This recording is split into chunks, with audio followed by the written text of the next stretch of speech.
Good morning, everybody. Welcome to day 166 of our one-year Bible. I'm Jesi. And I'm Lisa. Glad you're with us this morning. Lisa, I didn't ask you, how many times have you read through the one-year Bible?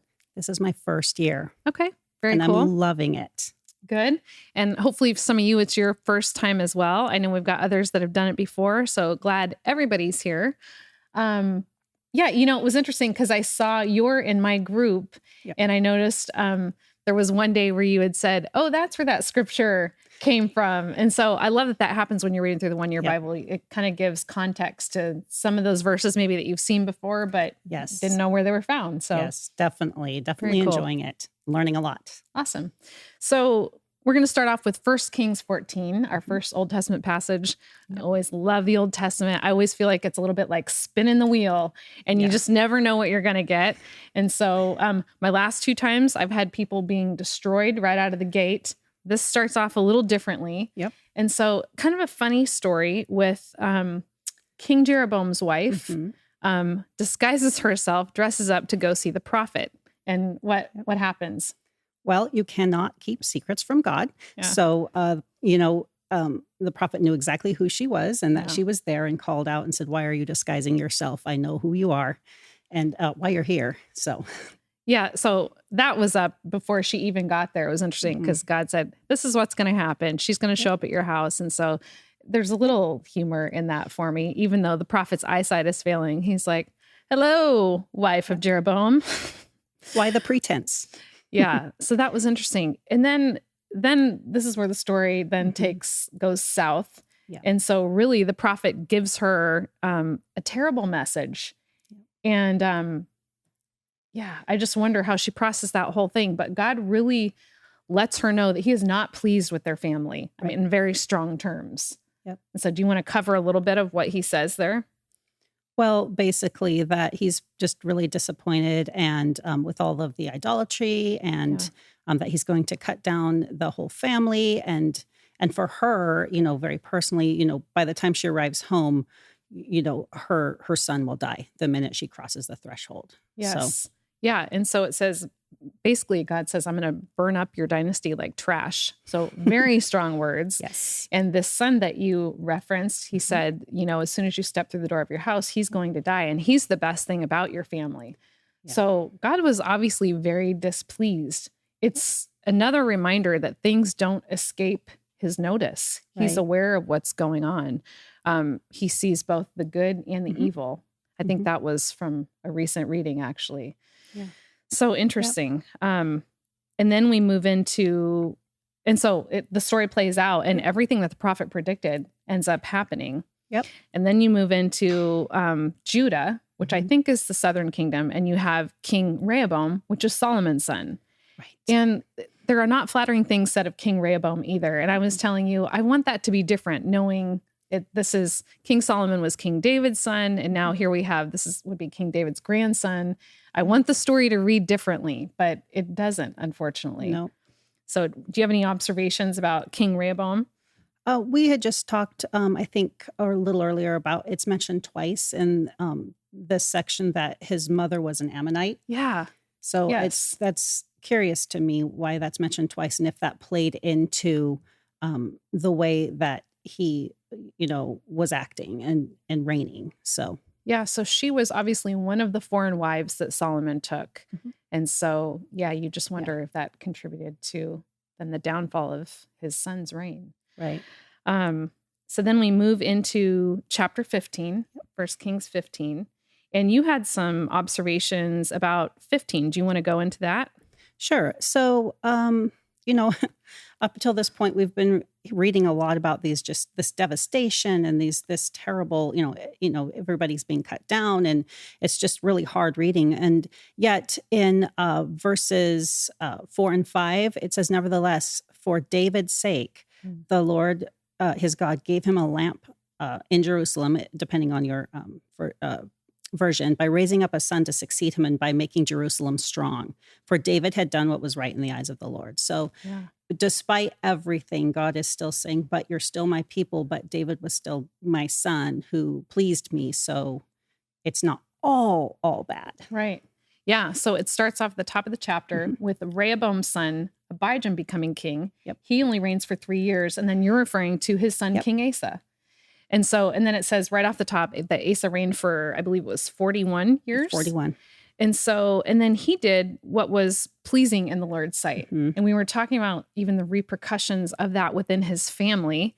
It mentions specifically his grandmother and that she had set up this obscene Asherah pole.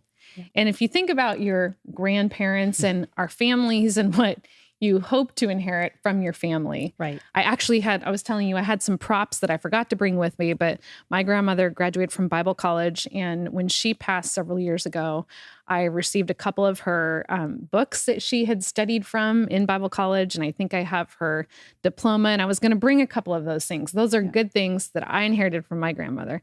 Now, poor King Asa, here's this obscene Asherah pole, and people are asking, who did that? And he has to say, oh, that was grandma. That was grandma.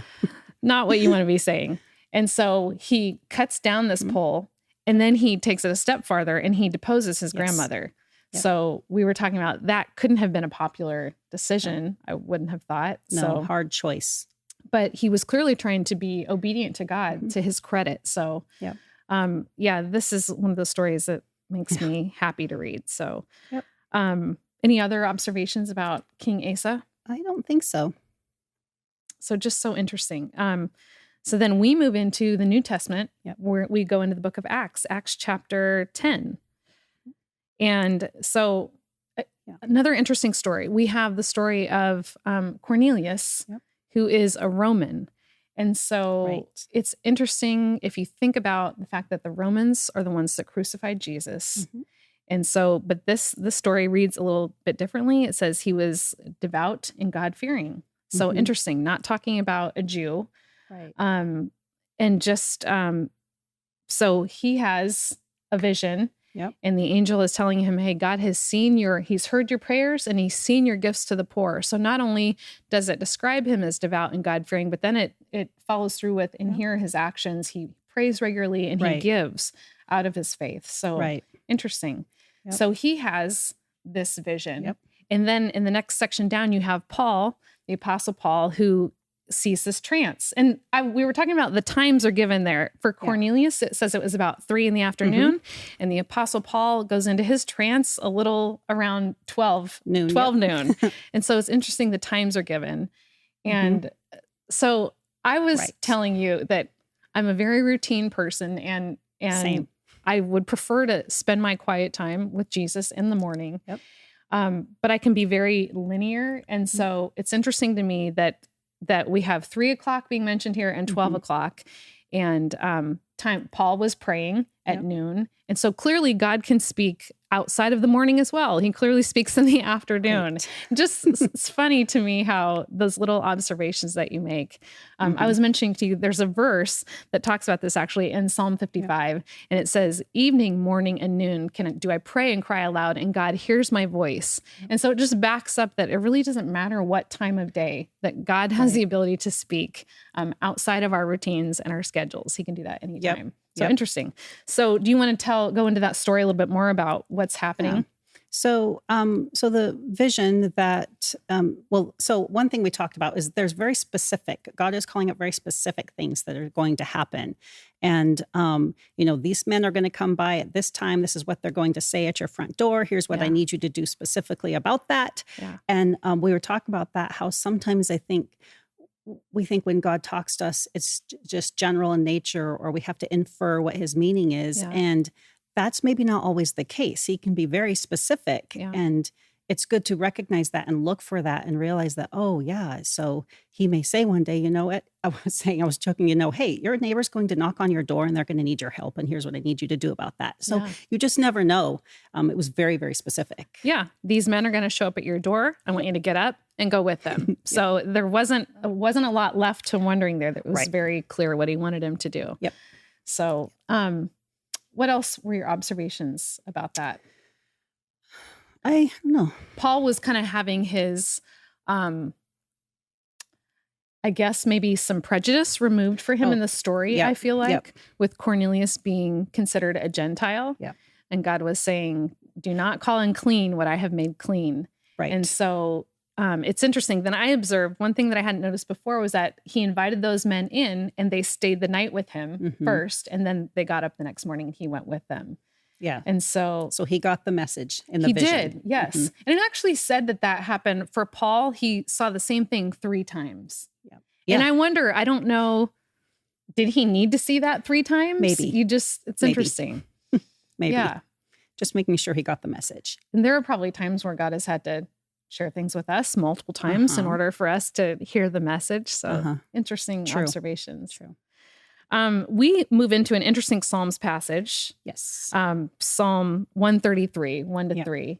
And it's talking about harmony here. And I guess I started in the smaller context of thinking of harmony in the context of my family. Yeah. But the verse, it says how good and pleasant it is when God's people live together in unity. And I'm reading the NIV because that's what we were talking about. But the NLT says how wonderful and pleasant it is when brothers live together in harmony. Right. And so just thinking about the context of our own family, we're talking about our kids. Yep. And when your kids are getting along, it can be Unity. kind of magical. And you just don't want to do anything to disrupt that. Very, very special, heartwarming moments. Oh, they're getting along so well. It's a beautiful thing. And so, but then when the opposite is going on, it's so unpleasant. It's very unpleasant. It's very unpleasant. And so then thinking about this in the bigger context of God's kingdom. Yes. And what you were saying, you had an interesting observation. So I read the NIV version, and I'm going to read it one more time just because it really was impactful for me. It's how good and pleasant it is when God's people live together in unity. And I just think that it really spoke to me right now because these are really tough times for so many of us, and there's a lot of divisiveness.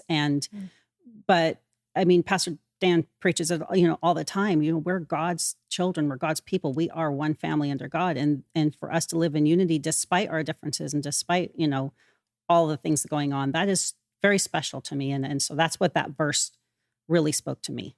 That's good. Yes. Having the Holy Spirit in our lives, we have the ability to lay down our differences, whether they're political or whatever they might be, and unify as God's people. And that's what he calls us to do, especially as you're saying, in this day and age, in this climate that we live in, we really need to show the world love for each other and love for them as well. So harmony. It's such an interesting word. We were talking, this passage is interesting. It goes on to talk about harmony is as precious as the anointing oil that was poured on Aaron's beard. Yes. And we just did a little bit of research on that. And it talked about just this blend of different oils that was used. And it was probably done by a perfumer. And so the fragrance was pleasing. And so again, just illustrating what that must be like to God, that pleasing fragrance when his people live together in harmony. Right. So it's cool. Yeah, definitely. We have a short but interesting Proverbs passage, Proverbs 17, verses 7-8. And I'm just going to read it really quick. It says, eloquent words are not fitting for a fool, even less are lies fitting for a ruler. A bribe is like a lucky charm. Whoever gives one will prosper. So with that, I think I'm just going to let that sit. Yep. Right there. For sure. So Proverbs is really cool. It's also, there's so many different interesting passages that come together to make up the book, but there's so much wisdom in it. So I do love the Proverbs. I was trying to figure out how to explain it to my son who's 12. And I'm like, okay, so Proverbs, I guess just think of it as a bunch of little pieces of advice. And so each day you can go get your daily piece of advice. And I think that's how I think about it. Yeah, that's good. Really good. Well, thank you, Lisa, for joining me. Thank you, everybody, for joining us. Hope that you'll continue on and that you're getting a lot out of it. We'll see you next time. Thanks.